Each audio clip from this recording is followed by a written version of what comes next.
আমি হরিপদ দাস আমার স্বরচিত একটি কবিতা স্বাদে ভরা দেহ। শেষ বিদায় নেব যখন এই সুন্দর মায়াময় পৃথিবী থেকে, তখনও কি আমার স্মৃতি পড়বে কি তোমার মনে? আমার দেহ হবে গো বিলীন বসুন্ধরার কোলে, চলে যাব তোমাদের থেকে বহু দূরে, আর তো ফিরে আসব না কোনো দিনও।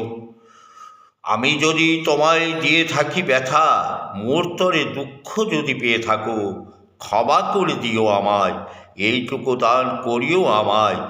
এক পথ সকলের শুধু যাওয়া আসা, আমার নিথর দেহ রইবে পড়ে, ঠাই পাবো বসুন্ধরার করে। শ্মশান প্রশান্তি সব ছিনিয়ে লবে, ছাই হবে এই স্বাদে ভরা দেহ। নমস্কার।